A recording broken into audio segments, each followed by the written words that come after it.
أعوذ بالله من الشيطان الرجيم. بسم الله الرحمن الرحيم. إن الحمد لله نحمده ونستعينه ونستغفره ونتوب إليه ونعوذ بالله من شرور أنفسنا سيئات أعمالنا. من يهده الله فلا مضل له ومن يضلل فلا هادي له. أشهد أن لا إله إلا الله. أشهد أن محمدا عبده ورسوله. اللهم صل وسلم وبارك على عبدك ورسولك محمد وعلى آله وصحبه ومن سار على نهجه واستنى بسنته إلى يوم الدين. أما بعد. السلام عليكم ورحمة الله تعالى وبركاته. الحمد لله. Ikhwah dirahmati Allah Ta'ala, para jamaah Masjid Manarul Huda dan ahli-ahli jawatankuasa serta para jamaah yang menyertai di dalam majlis tazkirah mingguan. Mudah-mudahan Allah Ta'ala kurniakan keberkatan dan kebaikan yang kita dipilih oleh Allah supaya senantiasa usaha, senantiasa duduk dalam lingkungan mentaati Allah Subhanahu wa Ta'ala. Dan masjidlah sebagai tempat yang paling mulia sisi Allah Ta'ala. Dan kita mengambil masa berkurang hampir-hampir sejam, dah 40 minit, 50 minit sebelum daripada kita nak semaya waktu fardu Isya. Sama-sama kita untuk mengambil pengajian dan mengambil tazkirah dan pengajaran daripada ajaran Nabi kita SAW. Kerana kehidupan kita ni perlu kepada sentiasa kita menambahkan ilmu. Allah Ta'ala sebut Rabbi zidni ilma wa qur Rabbi zidni ilma wa qur Rabbi zidni ilma. Dah kata oleh Muhammad, tambahkanlah dan kepada kami, kepada aku ini akan ilmu. Kerana ilmu ni adalah nur dan hidayah ataupun cahaya yang Allah Ta'ala menerangkan alam dunia yang menggelapnya dunia. Dan kalalah dunia itu dipenuhi dengan kejahilan dan dipenuhi dengan maksiat, maka cerah dan terangnya dunia apabila kita memenuhi dunia ini melalui ilmu yang datang daripada Allah dan datangnya daripada Nabi kita SAW. Dan melalui ilmu itulah yang dibawa, dipusakai, dipikul, dijunjung, disaling daripada generasi yang dahulu, generasi awal, terutamanya 300 tahun pertama yang digelarkan salaful ummah, para salafus salih yang mereka hidup dah 300 tahun dulu selepas pada kewafatan Nabi kita SAW. Maka melalui mereka lah dah dicatat, dah dihimpun, disyarah dan diubah, mana tadi sesuaikan dan mengeluarkan kepada alam al-islami, alam Islam atau alam dunia berbagai-bagai ilmu. Bahkan bukan sahaja ilmu yang bersangkut dengan uluhiyat atau bersangkut dengan ghaibiyat, bersangkut dengan akidah sahaja. Bahkan mereka dapat mengeluarkan ilmu yang bersangkut dengan kehidupan dan kemajuan dunia. Semua itu berasal dan mengambil daripada kitabullah dan daripada sunnah Nabi SAW. Karena al-Islamu ya'lu wa la yu'la alaih.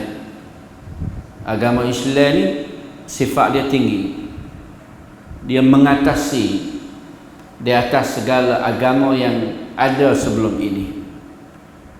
Maka apabila Islam mengatasi, maka setiap bentuk cara kehidupan manusia, maka di situ adanya cara Islam. Sebab itu timbullah di dalam dunia ini berbagai-bagai ilmu di zaman permulaan Islam lagi.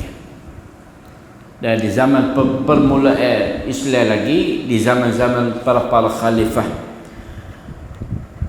sehingga berterusan beratusan tahun. Dan beratusan tahun yang Islam adalah sebagai agama dan sebagai ikutan dan sebagai contoh tauladan yang baik terhadap dunia-dunia yang lain. Karena kita dibangkit sebagai kuntum khairu ummah. Kita ni bangkit sebagai umat yang paling baik. Kuntum khairu ummatin ukhrijat linnas. Maka macam mana ummah yang terbaik ini kalaulah kita duduk di bawah jajahan, duduk di bawah arahan dan duduk di bawah tunjuk ajar oleh orang-orang yang bukan Islam.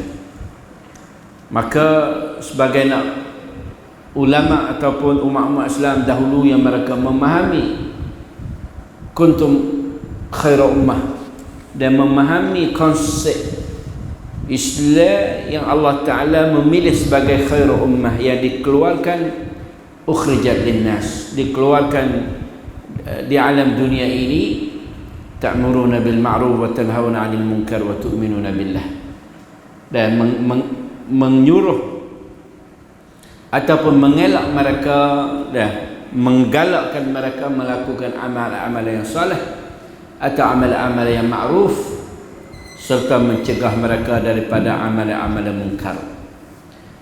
Dan mereka berakidah dan tapak akidah yang dalam tentang beriman dengan Allah Ta'ala, wa tu'minuna billah, dan iman kepada Allah adalah di antara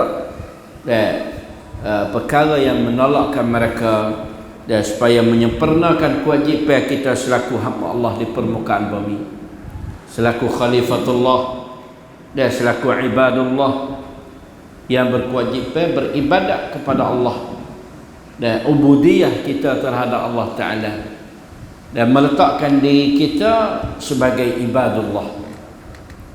Sebagaimana kita memberi pengakuan dan penyaksian di dalam suratul Fatihah, iyyaka na'budu wa iyyaka nasta'in. Iyyaka na'budu, hanya kepada Engkau, kepada Allah Ta'ala sahaja yang kita beribadat, dan hanya kepada Engkau sahaja yang kita minta pertolongan. Dan nakwi kemah ataupun tetap dan pegangan kita terhadap Allah Ta'ala. Kerana itulah di antara perkara yang akan membawakan kita kepada kedudukan yang baik di hari akhirat.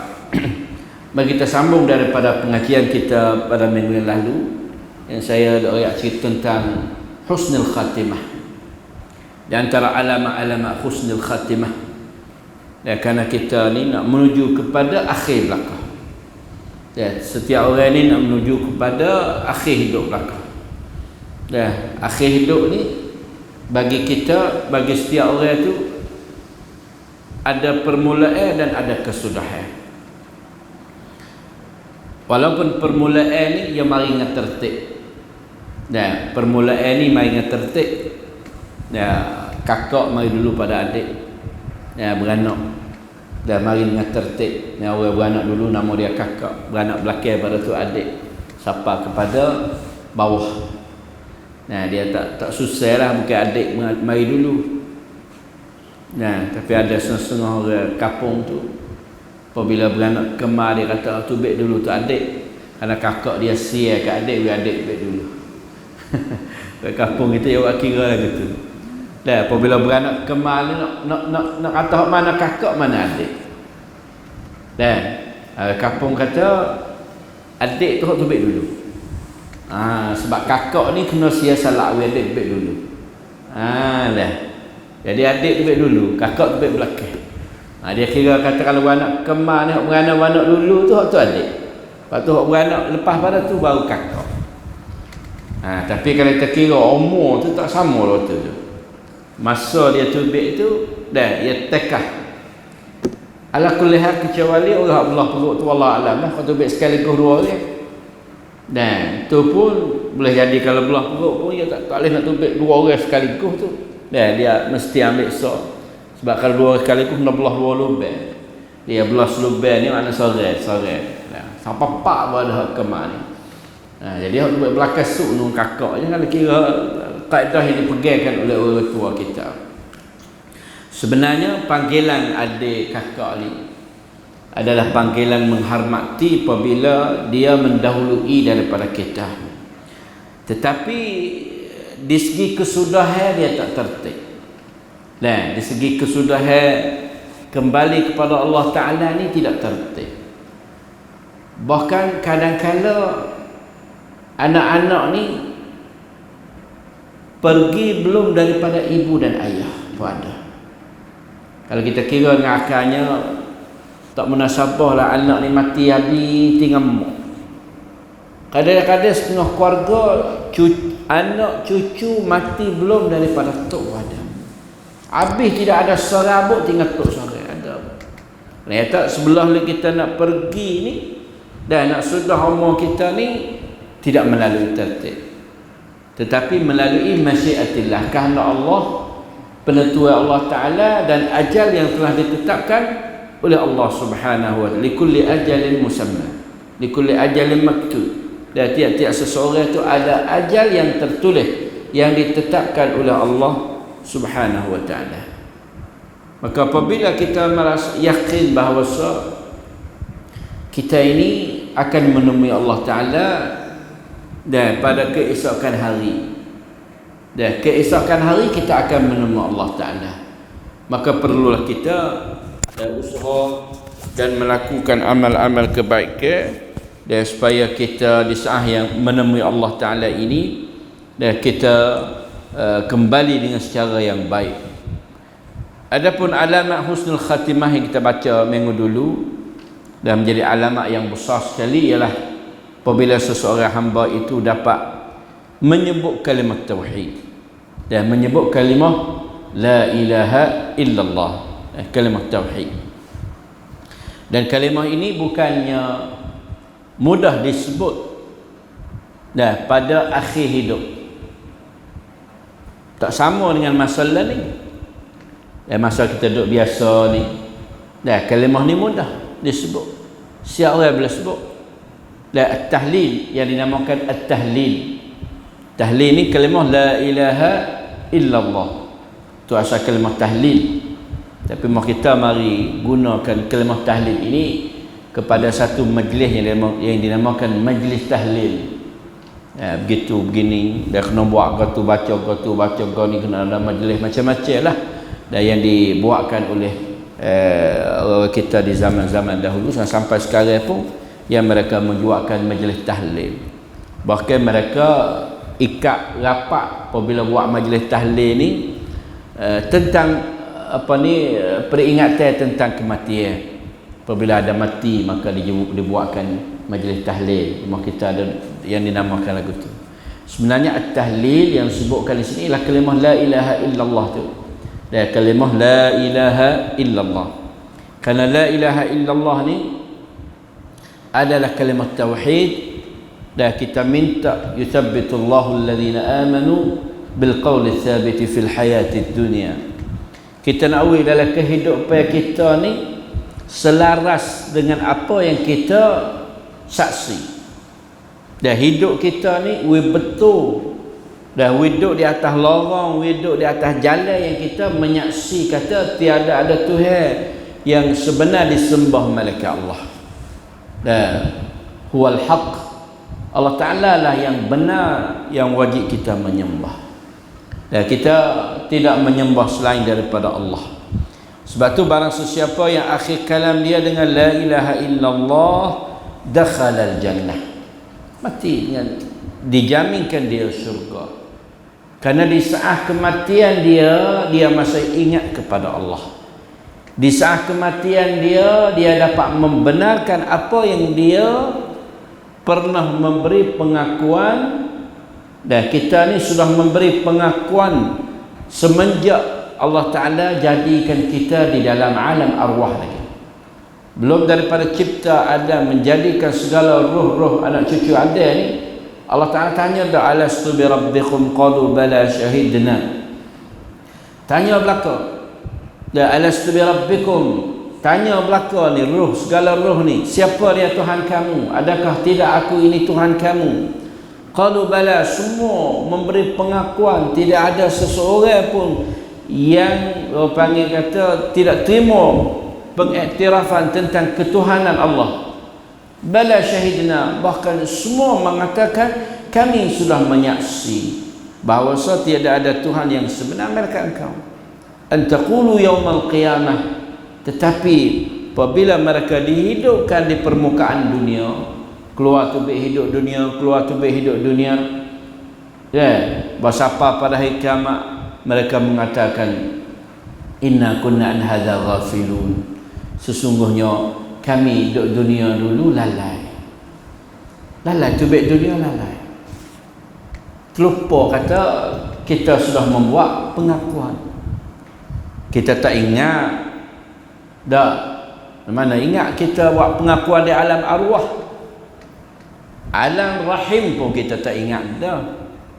Dak, kalau kita duduk dalam perut ibu tu lagu mana, makan ni daripada mana, daripada apa yang kita duk makan. Di saat yang kita duduk dalam perut ibu 9 bulan, 8 bulan, 9 bulan tu pun kita tak ingat dah.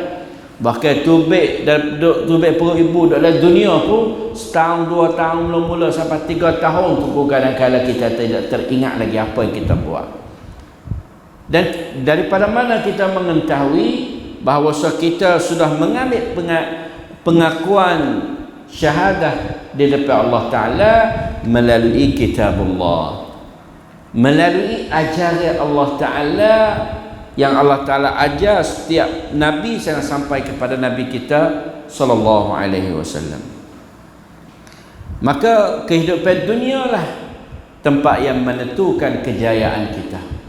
Fabai'un nafsahu, emang dia yang membawa, dapat menggadai atau menyelamatkan diri dia, au mubiquha, ataupun dia yang membawa diri dia kepada lubang kecelakaan. Dok tadi kita kullu nafsin bima kasabat rahin. Dan setiap seseorang tu apa yang dia usaha, maka usaha itulah yang dia pikul, rahinah. Dan dia mesti memikul usaha kita pikul dalam dunia ni. Dan kerana Allah Ta'ala kata wa alaysa lil insan illa ma sa'a, kerana tidak ada habwa upah balas bagi manusia mereka melainkan apa yang kita usaha dalam dunia ni. Banyak ayat-ayat yang kita boleh belajar, boleh dengar dan tentang penjelasan kehidupan kita dalam dunia ni. Maka kitalah yang memudi kehidupan kita. Dan mudi ni, orang mudi ni penting. Dan nak letak jalan mana kita hidup ni. Steering kita boleh pulas sendiri, kita pulas ikut mana. Kalau steering duk demo tak ada arah, ni steering duk kita dah. Dan kita nak pulas pergi ke mana kehidupan kita. Dan nak pulas pergi kepada kesejahteraan yang kekal abadi, yang dinamakan as-sa'adah al-abadiyah, dan kesejahteraan abadiyah, ataupun asyaqawah, kejahatan yang kekal abadi. Dan maka penentuan kitanya di saat yang kita hidup dalam dunia ni. Maka kita ni alhamdulillah, dan banyaklah kita bersyukur kepada Allah kerana Allah Ta'ala yang menghidayatkan. Alhamdulillahilladzi hadana li hadha. Allah Ta'ala hidayah kita ni boleh terima Islam. Kalau mengikut sejarah, Islam siapa di kawasan Pulau Melayu kawasan kita lebih kurang tahun 1200 Masihi, mana lebih kurang 800 tahun dulu lah. Dan lebih kurang 800 tahun dulu Islam mulai sampai kepada kawasan-kawasan pulau-pulau Melayu dan Jawa. Tetapi di saat itu pun orang kata Islam tengah duk dan orang panggil perpecahan yang besar di dunia Islam sendiri. Nah, dia Islam ni sapa kepada negeri India ni lebih awal pada kita. Terlekat situ lama tu. Dan terlekat sekat tu belum pada sapa turun pada pulau Melayu kita ni. Nah, beratusan tahun pula dah nak turun mari sapa di kawasan-kawasan kita. Maka alhamdulillah kita di Qarn 15 ni, dalam abad ini, dan Allah Ta'ala memilihkan kita di kalangan hamba-hamba yang beriman. Maka yang penting di dalam alamat husnul khatimah, pertama kita dapat mengucap kalimah syahadah. Dan itu alamat dia. Dan apabila seseorang dapat kesudahan dengan kalimah syahadah, laqinu mautakum, dan kita pergi jumpa atau menziarahi sebelum dia mati, kita dapat memberi talqin, memberi peringatan, dan supaya dia dapat kata la ilaha illallah. Apabila dia dapat bertutur atau berkata dengan kalimah la ilaha illallah, maka memanglah akhir kalimah yang keluar daripada mulut itu menandakan bahawa itu adalah husnul khatimah. Kerana bukan benda yang senang disebut. Dan kalau benda senang sebut, boleh sebut setiap hari, kerana kalimah pandai ya. La ilaha illallah berapa patah? Dah 4-5 patah ya. Tetapi di saat itu bukan dia sendiri. Maqam itu saat panggil al-muhtadar. Dan masa ihtidar, masa yang nyawa kita nak keluar. Dan bukan masa yang mudah. Bahkan menjadi ketika atau masa yang paling sakit yang Nabi kita pernah dan memberitahu tentang kesakitan yang dialami oleh Nabi SAW. Sehingga beliau meminta kalau beliau boleh dan mengambil segala kesakitan umat dia dan mari letak kepada beliau supaya diperingankan kesakitan umatnya. Walaupun di saat yang keluar nyawa Nabi itu adalah paling lembut dan paling perlahan, paling jaga sekali, tetapi berasa sakit lagi. Maka macam mana umat dia dan manusia seperti kita orang biasa ni yang akan menepuhi kesakitan di saat itu.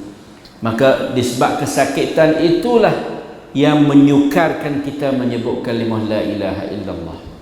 Dan di saat itulah, di saat segala penipuan syaitan iblis akan datang menggoda kita, dan supaya menghalangkan sebanyak mungkin, nak halang kita supaya kita tidak sebut kalimah la ilaha illallah. Kerana situ pak hak cincai dia tu. Dan kalau dia boleh situ, maka dia boleh, kerana di saat itu saat sudah terakhir dah. Dan kalau belum pada tu, orang panggil tak akhir lagi. Orang panggil tak habis masa lagi. Supaya main bola, jing lah banyak mana pun dia tak perik lagi, belum tentu kata dia nak benar. Nah, kerana tak habis masa lagi. Nah, banyak ada wujud Allah. Keren ni bola boleh jing 5 butir, wujud lah. Tak ada apa lah kita benar lah.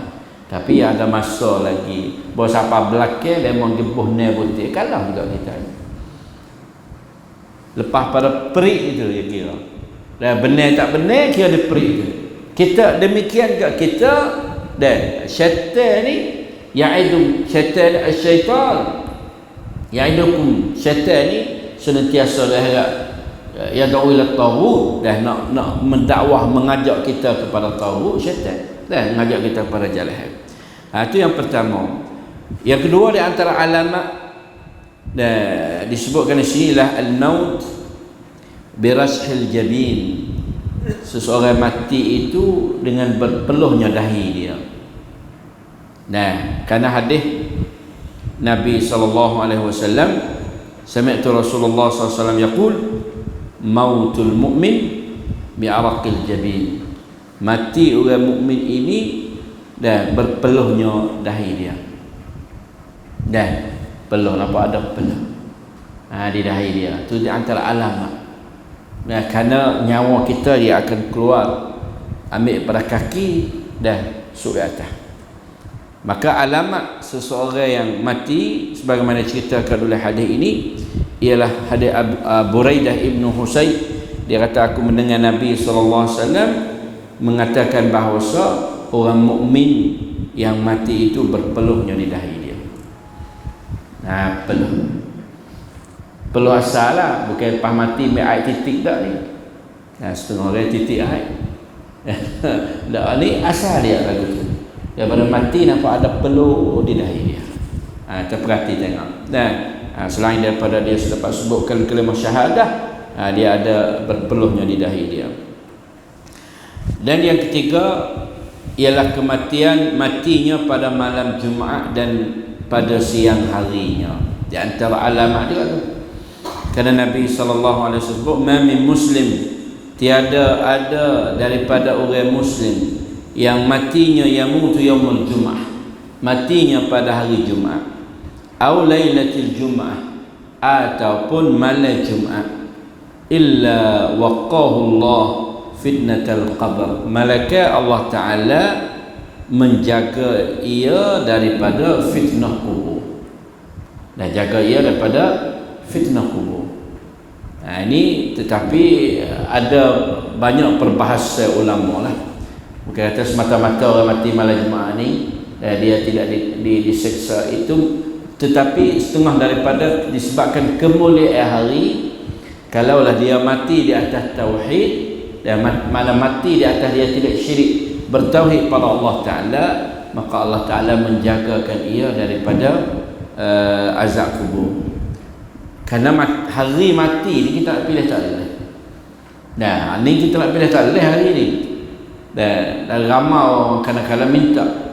Dan kadang-kadang Allah Ta'ala kurniakan mati. Siapa mati hari Jumaat ataupun malam Jumaat. Nah, itu di antara kelebihan lah yang Allah Ta'ala memberi satu kelebihan yang terbesar bagi seseorang yang matinya pada malam ataupun hari Jumaat. Yang keempat, alamat husnul khatimah ialah mati di dalam peperangan, di dalam ghazian fi sabilillah, iaitu mati di dalam peperangan di jalan Allah Ta'ala. Sebab itu dalam Quran, dalam surat An-Nisa, Allah Ta'ala sebut, wala tahsabanna alladhina qutilu fi sabilillahi amwata bal ahya'un 'inda rabbihim yurzaqun farihina bima atahumullahu min fadlih.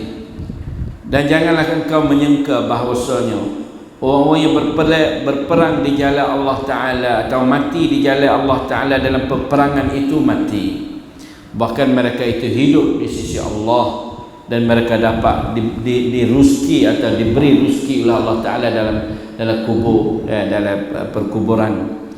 Dan mereka itu suka farihin, makna suka gembira dengan apa yang diberikan oleh Allah Ta'ala kepada mereka. Wa yastabshiruna billadhi lam yalhaqu bihim min khalfihim, dan mereka memberi berita gembira kepada orang-orang yang tidak mengikuti mereka lagi di belakang mereka, itu orang yang akan ikuti mereka, orang yang mati belakang, yang tidak menyertai sekali dengan mereka. Alla khaufun, bahawasa janganlah kamu merasai takut, mana tiadalah merasai takut, wala hum yahzanun, dan tiadalah merasai duka cita. Kalau orang mati dalam peperangan Allah dan di jalan Allah Ta'ala. Dan Nabi SAW sebut dalam satu hadis, man qatala fi sabilillah fahuwa syahid, barang sesiapa yang berperang atau mati dibunuh dan di jalan Allah, maka tetaplah ia menjadi syahid. Wa man mata fi sabilillah, dan barang sesiapa yang mati di jalan Allah, maka juga dia dikatakan syahid. Dan syahid orang mati syuhada lah, dan wasyuhada wassalihin lah, orang mati syahid juga di antara alamat husnul khatimah. Sebab itulah sahabat Nabi, dan mereka kata al-maut Mana mati dalam syahid ni adalah di antara cita-cita wal maut, dan kematian ni lebih kami suka daripada hidup lagi. Dan suka mati lebih daripada hidup.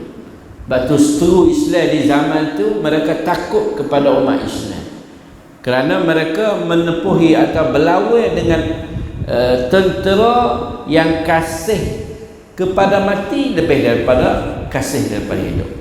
Kerana tentera mereka kasih hidup dan takut pada mati, tetapi tentera Islam ni suka pada mati lebih daripada kehidupan.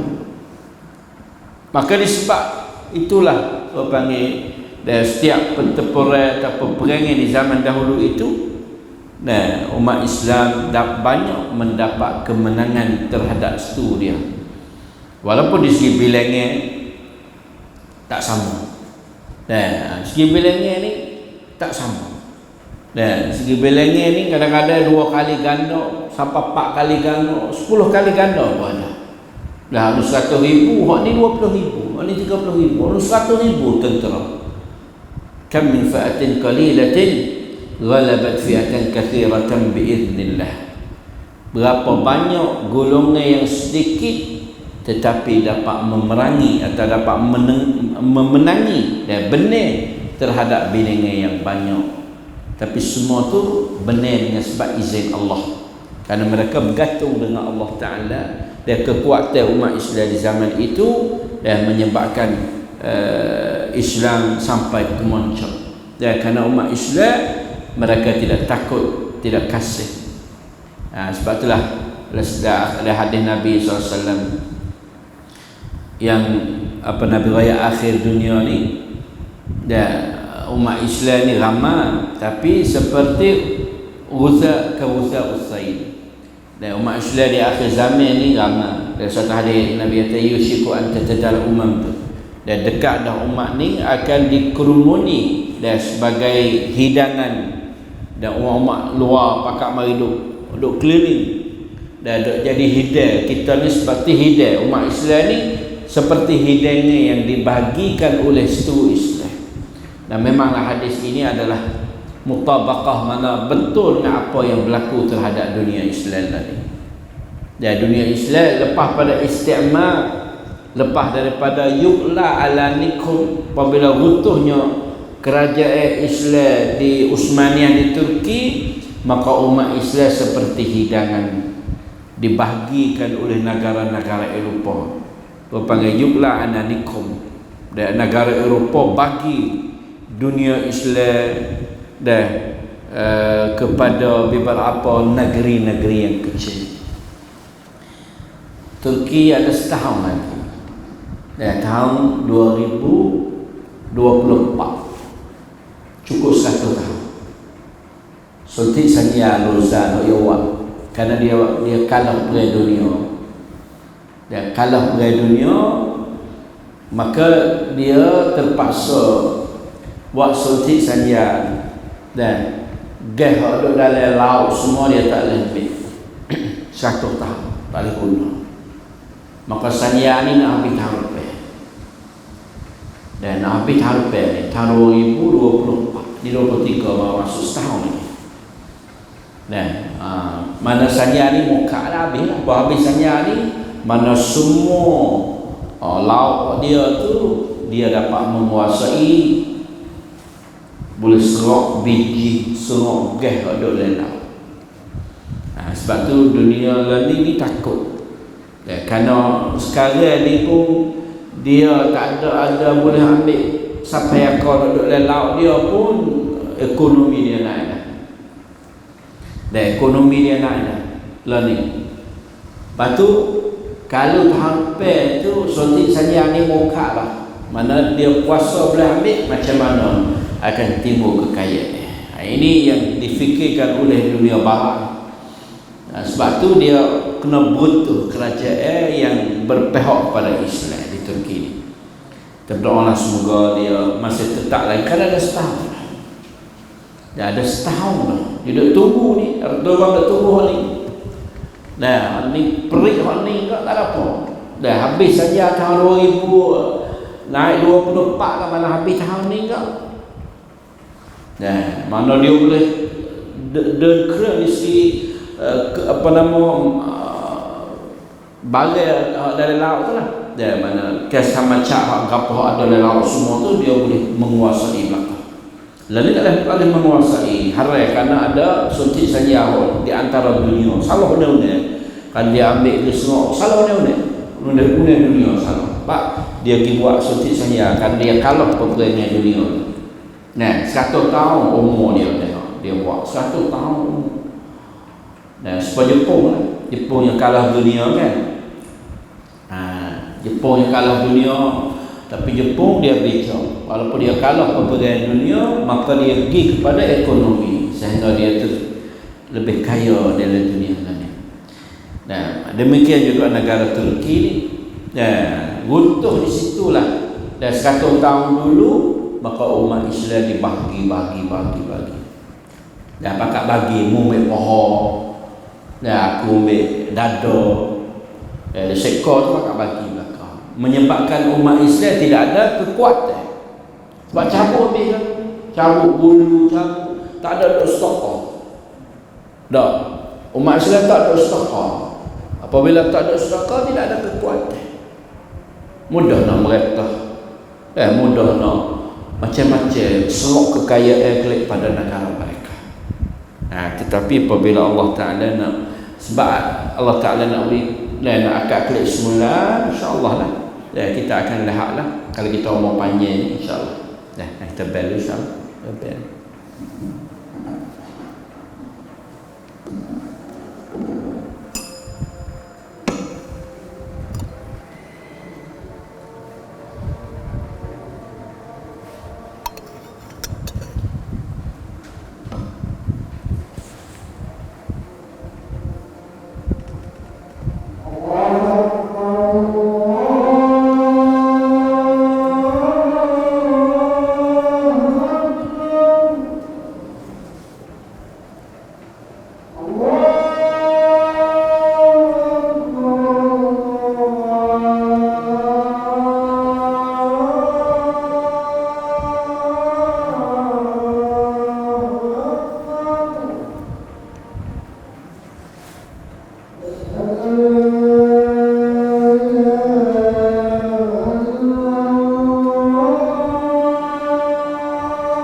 Allah Allahu Akbar.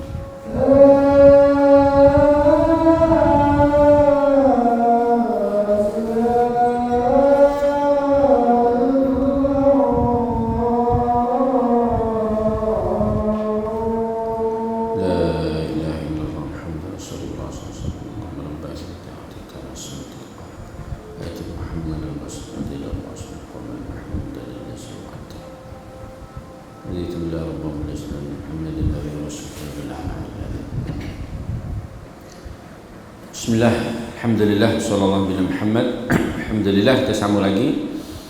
Di antara alamat husnul khatimah yang kelima, yang tadi yang empat ni mati di jalan Allah. Dan yang kelima ni dia panggil mati bit-ta'un. Mati dihinggap oleh penyakit ta'un. Ta'un, penyakit ta'un. Dan sebagaimana 2 tahun dulu ni kita penyakit COVID datang, dia COVID-19, maka semua ulama mengatakan juga di antara penyakit yang dikira seperti taun kerana dia berebak. Walaupun COVID ni kalau di segi berat tu tak sama dengan taun. Taun ni kena dia pagi, petang tu mati lah. Tak ada siapa petang kuat. Sebenarnya kita dengar cerita-cerita Ta'un Amwas yang berlakunya di negeri Palestin di zaman pemerintah Umar dulu. Anak-anak Khalid bin Walid, anak-anak Anas bin Malik, anak dia ni beratus lebih anak Anas ni lelaki. Maka mati dari penyakit Ta'un ni 780 orang. Mati anak dia. Satu rumah tu ada 450 orang waktu pagi, baru sampai petang tu sudah mati habis. Kena tahu mana cepat kena penyakit, lepas tu cepat mati. COVID ni berapa ya persen mati kan? Sujud ke berapa persen. Maka ta'un ni kalau orang kena dia dikirakan syahadah. Hadis Aisyah radhiyallahu taala anha, isteri Nabi kita sallallahu alaihi wasallam, qalat, tanya dia, sa'altu Rasulullah sallallahu alaihi wasallam anit ta'un, ditanyakan akan ta'un, fa akhbarani, maka Nabi pun riwayat, annahu, sesungguhnya ta'un itu ialah azabun, satu azab, yab'athuhu Allah, yang Allah taala bangkit di atas sesiapa yang dia kehendaki. Wa anna Allah, dan sesungguhnya Allah Ta'ala menjadikan penyakit ta'un itu rahmatan lil mu'minin, kasih sayang dan rahmat bagi orang beriman. Laisa min ahdin, tiada ada daripada seseorang yang terkena penyakit ta'un, oleh ta'un, mana hingga ta'un, kenalah dia ta'un, fayamkuthu fi baladihi, maka wajiblah dia itu bertepat di dalam negeri itu. Ini sebab itulah mana kuarantin macam-macam, tak boleh pergi situ sini, kena duduk kaktua ke apa, mana tak tubik, duduk dalam negeri itu. Mana boleh kena ta'un dia tak pergi, supaya tidak berebak penyakit ta'un tu. Lepas tu dia duduk dalam keadaan sabiran muhtasiban, duduk dalam keadaan sabar serta muhtasib ni harap-harap balasan dan balasan daripada Allah Ta'ala. Mana duduk dalam keadaan sabar, nak sabar dan muhtasiban, harap balasan daripada Allah, serta dia mengetahui, ya'lamu annahu la yusibuhu, serta dia mengetahui, dia yakin bahawasanya tiada ditimpa, tiada dikena penyakit ta'un illa ma kataballahu, mereka apa yang Allah Ta'ala tulis atau Allah Ta'ala pilih. Jadi kena penyakit pun dia yakin bahawa penyakit yang dikena atas dia ini adalah pilihan Allah, bukan dia yang cari. Ni tidak boleh cari penyakit ni. Bukan kata ta'un kita cari, tak. Walaupun kita jaga macam kadah, tapi penyakit ini kadang-kadang kita tengok dia sepengah COVID gitu kan, ramai kita dijaga, masya-Allah, jaga. Tapi hak jaga tu pun kena lebih pada hak tak jaga pada. Kata Allah. Cuma kita ada jaga itu adalah satu sistem untuk menjaga, seperti di zaman kita lah ni ada lagi duduk pakai mask, pakai apa dah. Itu adalah jaga di antaranya. Dan walaupun ada sudah dilegakan dah, tak payah pakai mask, tak payah apa. illa kana lahu mithlu ajri syahid, melainkan apabila dia mati, malaikat adalah bagi dia seperti pahala orang mati syahid. Dan ramai mana orang mati syahid Ta'un Amwas di Palestin di zaman itu, daripada masa Umar. Kalangan sahabat-sahabat Mu'adz ibn Jabal, Abu Ubaidah ibn Jarrah, mana pembesar di kalangan sahabat pun mati dengan Ta'un. Dan Umar kata, kalaulah di saat aku sakit ni, kalau ada Abu Ubaidah ni, tidak ada orang lain yang sepatut menjadi khalifah lepas pada aku, malaikat Abu Ubaidah. Tapi Abu Ubaidah ni mati belum daripada Umar lagi. Mati belum daripada Umar kerana ditimpa oleh penyakit Ta'un tu. Kuatlah Ta'un, tak sama dengan COVID biasa je COVID tu. Mana panggil tu akan hak penyakit tu kuat. Kena pagi tak habis. Yang pergi tamlah habis rambut. Ta'un COVID itu sekadar lompat ke apa semua kita tengok tu dah. Banyak kita kena lepas pada tu balik jadi penyakit semua lah ni pun ada lagi. Kita email kita malam ni pun ya line saya ni lagi pesak COVID dia kata. Dia kena mana dah kan. Balik boleh buat balik berasa tak sedap boleh. Yesus saya terima kasih dia pada ni. Dia berasa memang semula ni lagi pesak. Itu yang kelima. Yang kena al-mautu bida'il batan. Mati disebabkan sakit dalam perut. Sakit dalam perut ni, penyakit dalam perut kita. Penyakit apa dalam perut kita? Penyakit ulur penyakit perut lah. Penyakit dalam perut kita. Macam-macam lah. Kalau penyakit dalam perut ni dikirakan syahid juga. Dan wa man mata fil batni fahuwa syahid, Nabi kata. Barang sesiapa mati disebabkan penyakit dalam perut dia, fahuwa syahid. Syahid juga. Syahid akhirat lah, bukan syahid mati tak mandi dak ni. Orang syahid akhirat dikirakan syahid. Kerana dia ada masa untuk panggil apabila kita mati dalam keadaan berasa sakit dalam perut ni, dia ada masa untuk kita teringat pada Allah Ta'ala, masa dia ada. Yang tujuh, mati disebab rutuh bina'in al-hadam, belaga. Rutuh bina'in ataupun belaga ataupun tergelak. Mati lemah lah kita kata. Dia mati tergelak jatuh perahu. Sebagaimana Nabi SAW ada satu hadis kata asy-syuhada khamsah, bermula dikirakan mati syahid itu 5 golongan. Pertama al-mat'un, yang kena ta'un. Lepas tu mabtun, hak mati disebabkan sakit dalam perut. Lepas tu wal gharaq, mati tergelak, lemah lagi dah kan. Jatuh laut ke cari ke apa terus baru ni orang Islam kita budak reluang Sukhothai tu lah. Budak Islam tu. Kerana dia sempat telefon dari saat yang perahu dia nak rutuh nak gelar tu, boleh kacak dengan ibu bapa dia, dengan mak dia, dengan ayah dia. Dan ayah dia berdoa tak jaga.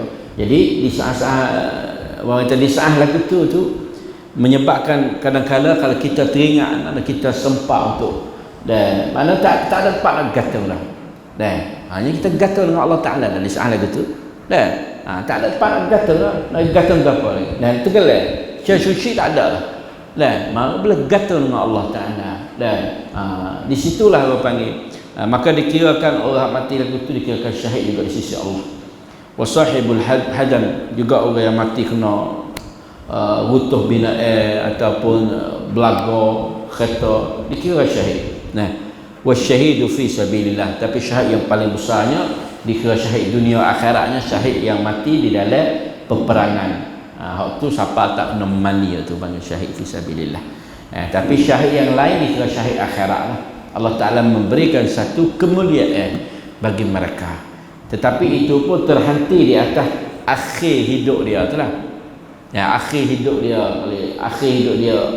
dengan kalimah tauhid, akhir hidup dia dengan amalan kebaikan. Tapi kalau akhir hidup dia tu, misalnya dia tu nak pergi buat maksiat, belaga kereta, ataupun dia pergi diskotek bakar api, hidup berdacak, menopap zina, rutuh bina'in, tak dikirakan syahid. Kerana tempat dia pergi pun dia panggil tempat yang dia buat maksiat, walaupun rupa tu serupa, rutuh banyak ke dia mati bakar. setika bakar baru ni di Semarat, di mana di Kemoco ke mana baru ni Rusia belakang pergi main gatulah, main bernama judi tu mati ngebak bakar, mati ngawutuh macam-macam. Kalau orang Islam kita mati lagu tu di tempat maksiat lagu tu tidak dikirakan. Ini orang panggil walaupun mati lagu tu alamat tapi dikira juga amalan dia. Kalau dia baik, dia duduk dalam taat, maka Allah Ta'ala pilihkan dia mati lagu tu lagi, maka dikirakan dia itu juga mati syahid. Dah yang terakhirnya ialah ada lagi yang kelapet selagi ialah orang perempuan mati pada masa nifas dia, melepas beranak. Dia kira mati lepas beranak, nifas. Mana beranak mati.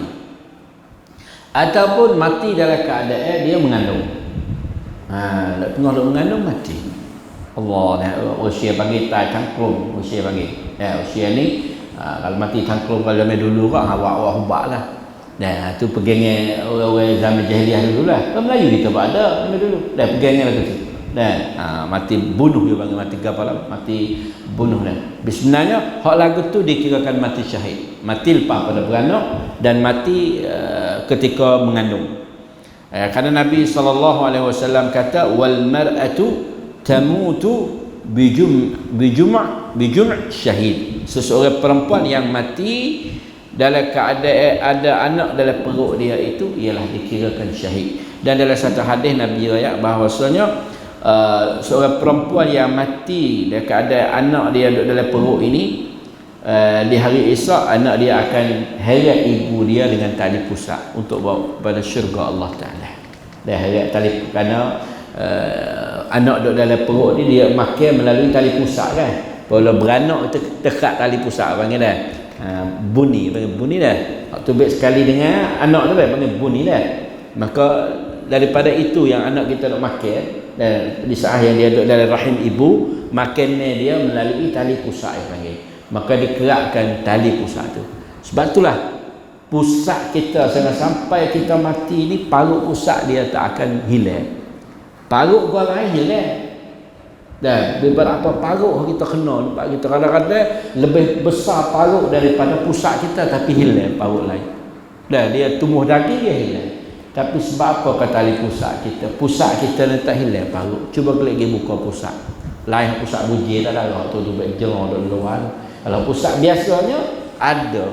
Dan ada seperti parut di pusat kita. Supaya kita senantiasa mengingati pengerbannya. Daripada inilah yang kita makan. Bukan makan ke mulut lah dalam rahim ni. Bukan melalui suak mulut. Tetapi melalui makanan yang masuk daripada rahim ibu dan daripada bunyi rahim tu masuk daripada pusat kita. Bertubik daripada dunia dikira kena kerak pusat kan. Hari esok kalau orang mati dekat ada anak dan perut dia, anak dia akan heret melalui tali pusat, heret pergi kepada syurga. Tu panggil husnul khatimah lah. Allah, dan kerana dahsyat seorang mati anak dan perut kan. Bukan sekadar mak dia mati, bahkan anak juga mati. Dan ada kadang-kadang belum mak mati, kalau sempat untuk belah pada dan senang. Dan kalau tak belah mak anak dia mati, maka terpaksa kena belah. Dan mak mati tapi anak hidup pada. Dan hal lagi tu anak dia akan membawakan ibu dia ke dalam syurga insya-Allah taala. Dan itulah di antara alamat-alamat husnul khatimah. Ya, mintalah kita adakan susun alamat. Dan insya-Allah taala Allah Taala jemputkan kita untuk menjadi hamba yang diakhiri dengan husnul khatimah insya-Allah taala. Dan maka sekarang itulah malam ini mudah-mudahan apa kita dengar dapat bersama kita ambil pengajaran insya-Allah. Qul qauli hadza astaghfirullah. Assalamualaikum warahmatullahi wabarakatuh.